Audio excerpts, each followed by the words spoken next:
नमस्कार, स्वागत है आप सभी का इंडियन न्यूज उत्तर प्रदेश उत्तराखंड में। मैं हूं आपके साथ श्रावणी पटनायक। चलिए रुक करते हैं फटाफट खबरों की ओर। यूपी के सरकारी कर्मचारियों को दिवाली तोहफा, योगी सरकार कर्मचारियों को देगी दिवाली बोनस। राज्य कर्मचारियों को 25% बोनस तुरंत मिलेगा। कर्मचारियों के बोनस का 75 हिस्सा पीएफ में जुड़ेगा। सरकारी खजाने पर पड़ेगा 1022 करोड़ का भार। प्रदेश के 15 लाख सरकारी कर्मचारियों को तोहफा। प्रदेश के 15 लाख सरकारी कर्मचारियों को तोहफा मिलेगा। बढ़ते ठंड को लेकर सरकार ने शुरू की तैयारी। मुख्य सचिव ने सभी डीएम को जारी किया निर्देश। रेन बसेरे को तत्काल दुरुस्त किया जाए। मुख्य सचिव ने कहा, खुले आसमान के नीचे या सार्वजनिक स्थलों पर ना कोई सोए। सभी नगर में एक मजिस्ट्रेट और एक पुलिस अफसर रखे निगरानी। जरूरतमंदों को कंबल वितरण शुरू किया जाए। ठंड से बचाने का पुख्ता इंतजाम करे कमिश्नर। 26 जनवरी की परेड में शामिल होगी यूपी एसएसएफ की टुकड़ी। यूपी स्पेशल सिक्योरिटी फोर्स के गठन में तेजी लाने के दिए निर्देश। 26 जनवरी की परेड में शामिल होनी चाहिए यूपी एसएसएफ की टुकड़ी। एक एडीजी, एक आईजी, एक डीआईजी, एसपी की तत्काल तैनाती के आदेश। 3 साल की प्रतिनियुक्ति पर तैनात होंगे अफसर। तत्काल तैनाती पर यूपी एसएसएफ के गठन में तेजी लाने के आदेश। शादी के उद्देश्य से धर्म परिवर्तन करने का मामला। हाईकोर्ट के फैसले के खिलाफ सुप्रीम कोर्ट में याचिका में इलाहाबाद हाईकोर्ट के फैसले को चुनौती। याचिकाकर्ताओं ने हाईकोर्ट के फैसले को बताया गलत मिसाल। सुप्रीम कोर्ट से हाईकोर्ट के फैसले पर रोक लगाने की मांग। वकील अलदानिश रीन ने दायर की याचिका। 14 नवंबर को तेजस एक्सप्रेस रद्द। यात्री नहीं होने पर रद्द की गई ट्रेन। आईआरसीटीसी ने रद्द की तेजस एक्सप्रेस। लखनऊ से नई दिल्ली के बीच चलती है ये ट्रेन। अयोध्या में भव्य दीपोत्सव की तैयारी। इस बार अयोध्या में जलेंगे रिकॉर्ड के दिए। मठ मंदिर से लेकर घर घर को रोशन करने की तैयारी। केंद्रीय मंत्री संजीव बलियान ने असम में ड्यूटी के दौरान फायरिंग में शहीद हुए सैनिक इमरान के परिजनों से मुलाकात की, जहां उन्होंने परिजनों को सांत्वना दी। इस दौरान केंद्रीय मंत्री ने सैनिक इमरान की मां, पत्नी और बच्चों को हर संभव मदद देने की बात कही। केंद्रीय मंत्री संजीव बनियाल ने सैनिक की शहादत पर राजनीति करने वालों को भी नसीहत दी कि उन्होंने जो भी कहा कि जो भी सरकार के नियम कानून है उसी के आधार पर सैनिकों को मदद दी जा रही है। अपने विवादित बयानों को लेकर चर्चाओं में रहने वाली साध्वी प्राची का एक और विवादित बयान सामने आया। साध्वी प्राची ने मुस्लिम समुदाय के लोगों के मंदिर में नमाज पढ़ने को भाईचारे गैंग का नाम दिया। उन्होंने कहा कि अगर मंदिरों में इतनी अच्छी नमाज हो सकती है तो मस्जिदों को तोड़कर मंदिर बना दिया जाए। वैसे भी वो पहले मंदिर ही थे, उन्हें तोड़कर मस्जिद बनाया गया। महिलाओं के करवा चौथ के व्रत को हिंदू रीति रिवाज से करने पर विवाद हो गया। पूरे मामले में देवबंद के मुफ्ती असद कासमी ने कहा कि जो इस्लाम को मानता है, समझता है, वो ऐसा बिल्कुल नहीं करेगा क्योंकि ये इस्लाम में जायज़ नहीं। मुफ्ती असद कासमी ने कहा कि इस्लाम क्या है, उसके क्या नियम है, ये सबको पता है, लेकिन इस्लाम में सिर्फ रोज़ा रखने की इजाज़त है। इसके अलावा यदि कोई दूसरे धर्म के त्यौहार को मनाता है तो वो उसकी अपनी आज़ादी। सुल्तानपुर में सांसद मेनका गांधी को मिली राहत। पत्रकारों को ब्लैकमेकर कहने वाले मामले में राहत। एमपी एमएलए कोर्ट ने केस को किया खारिज।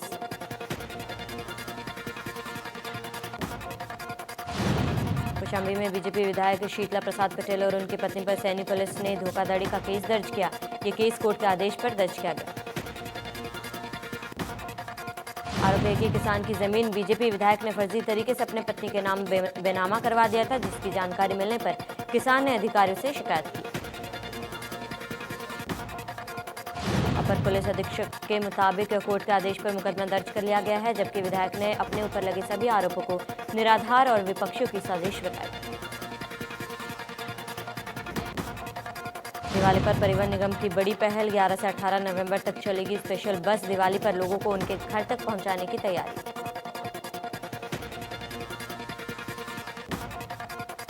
लखनऊ में आगरा एक्सप्रेस वे पर 112 की सक्रियता। पीआरवी ने एक संदिग्ध को किया गिरफ्तार। कार का नंबर बदल रहा था आरोपी। गोड्डा में शिवपाल यादव ने धर्मगुरु मीना शाह के निधन पर श्रद्धांजलि दी। प्रगतिशील समाजवादी पार्टी के अध्यक्ष अध्यक्ष शिवपाल ने निजी शिक्षण संस्थान में कार्यकर्ताओं से मुलाकात की। शिवपाल यादव ने इस दौरान सरकार पर निशाना साधा। शिवपाल यादव ने इस दौरान लफ्जिहात के खिलाफ कानून के पक्ष में अपनी बात रखी। शिवपाल ने कहा कि लफ्जिहात के खिलाफ कानून के साथ साथ नैतिक शिक्षा का भी होना बेहद जरूरी है। श्रावस्ती के थाना मलीपुरा में अनियंत्रित होकर गहरी खाई में गिरा ट्रैक्टर के नीचे मजदूर की दबकर दर्दनाक मौत। मिक्सर मशीन लेकर जा रहा था ट्रैक्टर। प्रतापगढ़ के रानीगंज कोतवाली में आस्था के नाम पर परोसी गई अश्लीलता। रामलीला के दौरान मंच पर अश्लील गानों पर लगे ठुमके, डांसर के साथ लाठी के साथ अश्लील डांस करते नजर आए। हमीरपुर के राठ कोतवाली में चोरों को पुलिस का नहीं खौफ। ड्यूटी करने कोतवाली आए होमगार्ड की बाइक चोरी। कोतवाली परिसर से चोरों ने चुराई बाइक। सीतापुर के कटवा गांव में संदिग्ध परिस्थितियों में सड़क किनारे मिला युवक को लगी थी गंभीर चोट। सड़क हादसा होने की आशंका, आनन फानन में अस्पताल ले गए। लखनऊ में हाउस टैक्स के बड़े बकायेदारों पर नगर निगम की कार्रवाई। गोमती नगर स्थित सहारा लाइफ का ऑफिस नगर निगम की टीम ने किया सील। सहारा लाइफ पर बकाया था 1 करोड़ 2 लाख हाउस टैक्स। लखनऊ विकास प्राधिकरण का अवैध निर्माण पर कार्रवाई जारी। एसीएम प्रशासन, एलडीए, इंजीनियर, पुलिस बल की मौजूदगी में ध्वस्तीकरण की कार्रवाई। भारी संख्या में पार्षद और लोग रहे मौजूद। लखनऊ में विकास प्राधिकरण की बड़ी लापरवाही। एलडीए अधिकारी विहित पंकज कुमार के खाली जमीन पर ध्वस्तीकरण का आदेश। एलडीए इंजीनियर विहित प्राधिकरण को पेश की गलत रिपोर्ट।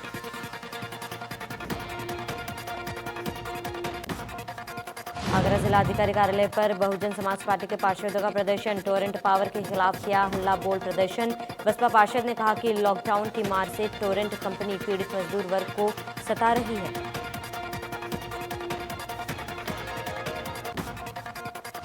कानपुर में बेखौफ बदमाश रंगदारी न देने पर गेस्ट हाउस में घुसकर 2 दबंगों ने संचालक के साथ की मारपीट।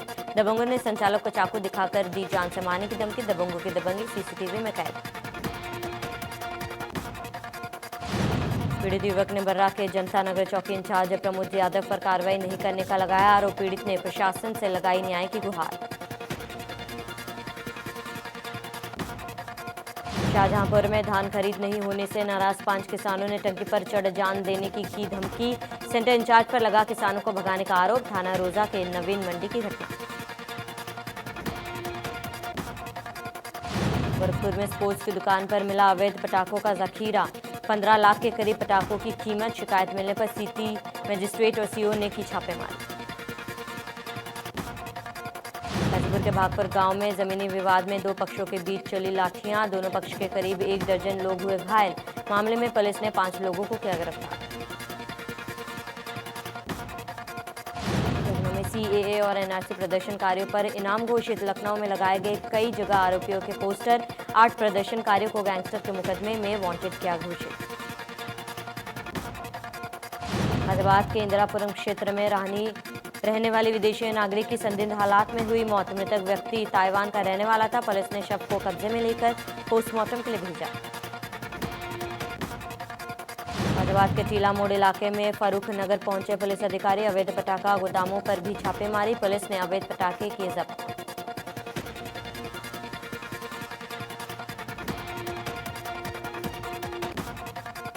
लखनऊ में जिलाधिकारी ने अतिक्रमण विरोधी अभियान। जिलाधिकारी के पहुंचने से अधिकारियों में मचा हड़कंप। आनन फानन में कई अधिकारी मौके पर पहुंचे। जिलाधिकारी ने बताया कि यह अभियान लगातार 3 महीने तक चलता रहेगा। फिरोजाबाद में मिठाई विक्रेताओं ने खाद्य विभाग के आदेशों की उड़ाई धज्जियां। बिना एक्सपायरी डेट के धड़ल्ले से बिक रही मिठाइयां। खाद्य अधिकारी ने दिए कार्रवाई के आदेश। श्रावस्ती में लूट की घटना का भिनगा पुलिस ने किया खुलासा। लूट में शामिल 3 लोग गिरफ्तार। अपराधियों के पास से कैश, बाइक और अवैध हथियार बरामद। लखनऊ में स्वयं सहायता समूह की महिलाओं ने विकासखंड मलिहाबाद के गेट पर जड़ा ताला। बीडीओ के कमरे के बाहर लाठी डंडे लेकर दे रही धरना। खंड विकास अधिकारी के गांव नहीं आने से है नाराज। हमीरपुर में 3 दिन बाद भी पुलिस के हाथ खाली। डबल मर्डर के आरोपी पुलिस की गिरफ्त से दूर। हत्याकांड में 8 आरोपी हैं नामजद।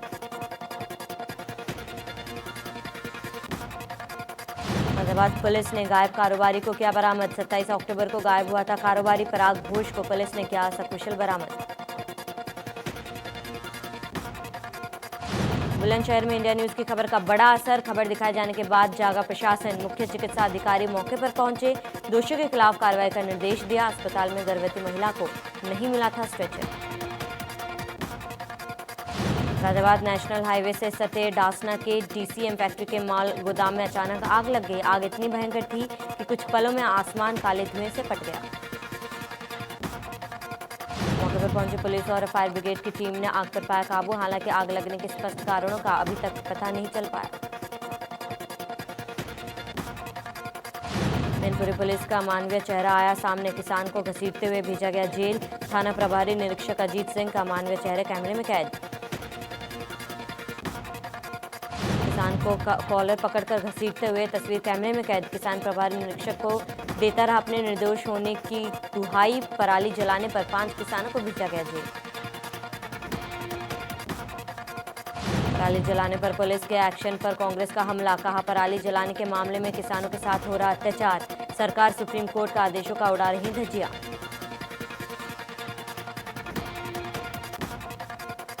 बिजनौर में प्रदर्शन करने वाले किसानों पर केस दर्ज। इस जिले के 7 अलग अलग थानों में दर्ज किया गया केस। धारा 144 का उल्लंघन और महामारी एक्ट में केस दर्ज।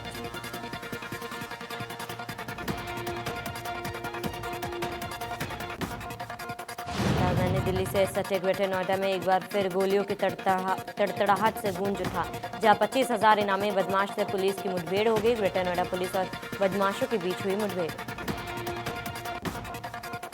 मुठभेड़ में गोली लगने से शातिर बदमाश घायल हो गया। घायल बदमाश को नजदीकी अस्पताल में भर्ती कराया गया। वहीं दूसरा बदमाश अंधेरे का फायदा उठाकर फरार हो गया। सहारनपुर पुलिस और बदमाशों में मुठभेड़ में इनामी बदमाश घायल को अस्पताल में कराया गया भर्ती। दूसरा बदमाश भागने में कामयाब। जालौन के कोतवाली इलाके में पति ने अपनी पत्नी को वापस दिलाने वाले को 10,000 रुपये का इनाम देने की घोषणा की। जालौन पत्नी को वापस लाने पर इनाम देने की बात कही। दरअसल भानु प्रताप की पत्नी आरती को उसका प्रेमी भगा ले गया था। भानु प्रताप की माने तो उसने पुलिस के आला अधिकारियों से गुहार लगाई, लेकिन कोई मदद नहीं मिली। मजबूरन उसने ऐसा ऑफर दिया। प्रतापगढ़ में जमीन विवाद में 2 पक्षों में मारपीट। लाठी डंडे और फावड़े से जमकर मारपीट। दोनों पक्षों के दर्जनों लोग घायल। 2 घायलों की हालत गंभीर।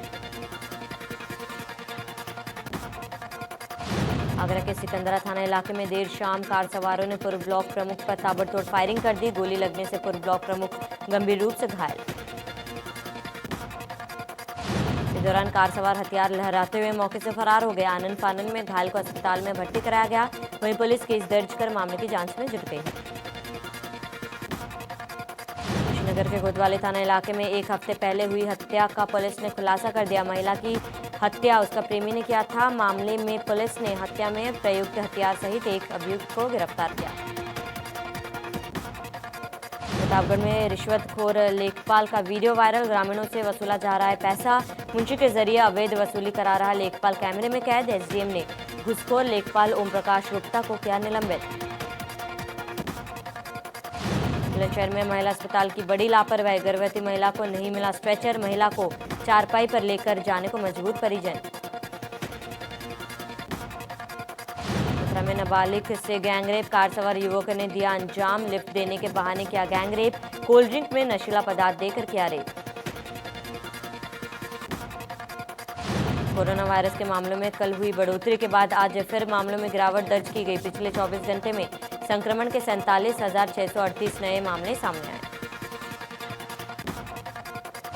केंद्र स्वास्थ्य मंत्रालय के आंकड़ों के अनुसार पिछले 24 घंटे में 670 लोगों की मौत हुई है। देश में कोरोना वायरस से संक्रमित होने वाले लोगों की कुल संख्या 84 लाख के पार हो गई।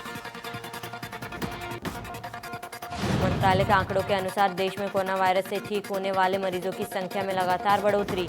देश में संक्रमण मुक्त होने वाले मरीजों की कुल संख्या 77,65,966 है। ताज़ा आंकड़ों के अनुसार देश में सक्रिय मामलों की संख्या 6 लाख से नीचे बनी हुई है। सक्रिय मामलों की कुल संख्या 5,20,773 है, जिसमें पिछले 24 घंटे में 7,189 की कमी हुई है। उत्तर प्रदेश के गोरखपुर जिले में कोरोना संक्रमण से मौतें फिर बढ़ गई है। पिछले 24 घंटे के दौरान बीआरडी मेडिकल कॉलेज व निजी अस्पताल में 6 मौतें हुई हैं। उत्तराखंड में फिर से कोरोना संक्रमित मरीजों की मौत और संक्रमित मामले बढ़ने लगे हैं। बीते 4 दिनों के बाद एक दिन में 9 मरीजों की मौत और 480 संक्रमित मामले सामने मिले। देश में कुल संक्रमितों का आंकड़ा 64,000 के पार हो चुका है। वहीं 602 मरीजों को ठीक होने के बाद घर भेज दिया गया।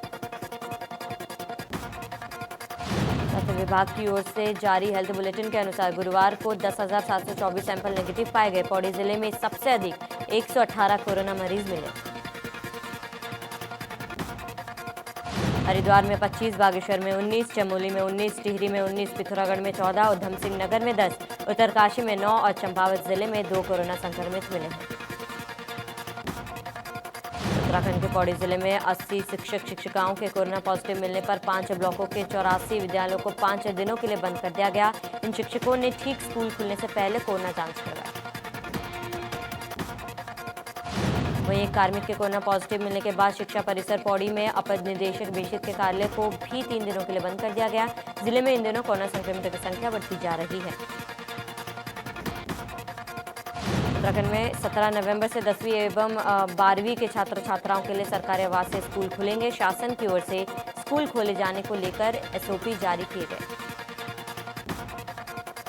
स्कूल खोले जाने को लेकर शिक्षा महानिदेशक आर मीनाक्षी सुंदरम की ओर से आदेश जारी कर दिए गए। आदेश के तहत स्कूल खोलने से पहले समस्त स्टाफ और छात्र छात्राओं की अधिकतम 72 घंटे पहले कोविड-19 की नेगेटिव जांच रिपोर्ट स्कूल के प्रिंसिपल के माध्यम से संबंधित खंड शिक्षा अधिकारी को सौंपी जाएंगी। इस दौरान कोयल घाटी के समीप ओम डेयरी की दुकान पर महीनों से सड़ रही मिठाइयों की खेप बरामद हो गई, जिसे त्योहारी सीजन के मद्देनजर खपाने की तैयारी चल रही थी। प्रशासन ने सड़ी हुई मिठाइयों को बरामद किया। वहीं कुछ दुकानों से प्रशासन ने मिठाइयों के सैंपल भी लिए गए, जिन्हें रुद्रपुर लेबोरेटरी जांच के लिए भेजा गया। यदि सैंपल में कमी मिलती है तो संबंधित के खिलाफ मुकदमा दर्ज किया जाएगा। पौड़ी जनपद के शासकीय विद्यालय के प्रबंधकों के संगठन ने मुख्य शिक्षा अधिकारी मदन सिंह रावत के खिलाफ मोर्चा खोल दिया। आज डीएवी इंटर कॉलेज पौड़ी में प्रबंधकों की बैठक में फैसला लिया गया। मदन सिंह रावत पर कार्रवाई होने तक वह आंदोलन करते रहेंगे। नैनीताल अल्मोड़ा मेल हाईवे पर स्थानीय लोग पहाड़ के उत्पादों को सिलबट्टे में पीस कर करीब 52 प्रकार का नमक बना रहे हैं। पहाड़ी पीसी नून के जरिए महिलाओं समेत करीब 15 स्थानीय लोगों को रोजगार मिलेगा। पूर्व मुख्यमंत्री विजय बहुगुणा के खिलाफ अभद्र टिप्पणी का मामला तूल पकड़ता जा रहा है। भारतीय जनता पार्टी के पूर्व प्रदेश अध्यक्ष अजय भट्ट ने पूर्व मुख्यमंत्री विजय बहुगुणा के खिलाफ अभद्र टिप्पणी को बताया दुर्भाग्यपूर्ण।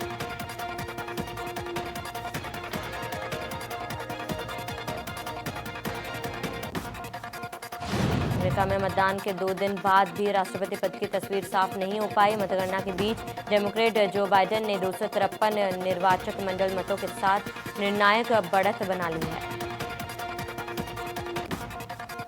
वहीं मौजूदा राष्ट्रपति और रिपब्लिकन उम्मीदवार डोनाल्ड ट्रंप 214 मतों के साथ व्हाइट हाउस की दौड़ में पिछड़ते दिख रहे हैं। अमेरिकी राष्ट्रपति चुनाव का अंतिम परिणाम अभी तक नहीं निकल पाया है। कुछ राज्यों में चुनाव प्रक्रिया को लेकर कोर्ट गए ट्रंप खेमे को मिशिगन और जॉर्जिया में निराशा हासिल हुई। अमेरिकी अदालतों ने चुनावी कदाचार से संबंधित मिशिगन और जॉर्जिया में ट्रंप कैंपेन के मुकदमों को खारिज कर दिया है।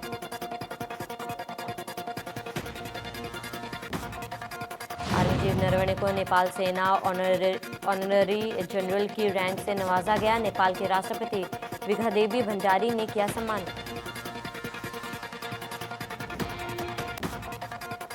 आईपीएल 2020 के पहले क्वालिफायर मुकाबले में मुंबई इंडियंस ने दिल्ली कैपिटल्स को हराकर 6ठी बार फाइनल में अपनी जगह पक्की की। मैच में पहले बल्लेबाजी करते हुए मुंबई इंडियंस की टीम ने दिल्ली के सामने 201 रन का विशाल लक्ष्य रखा। दुबई के मैदान में खेले गए इस मुकाबले में मुंबई ने आखिरी के ओवरों में जमकर रन बनाए।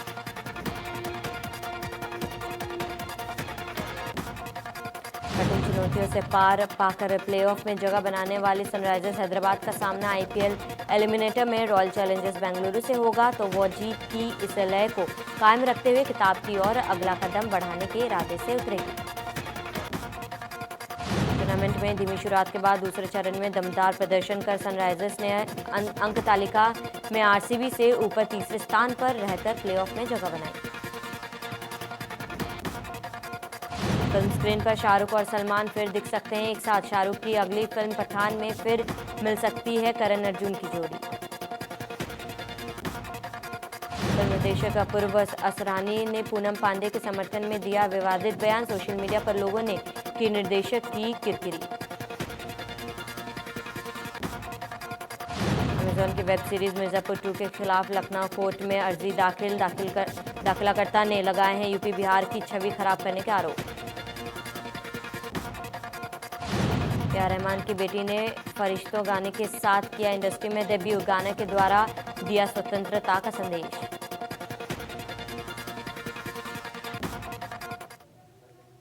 फिलहाल इस बुलेटिन में इतना ही। बने रहिए हमारे साथ। नमस्कार।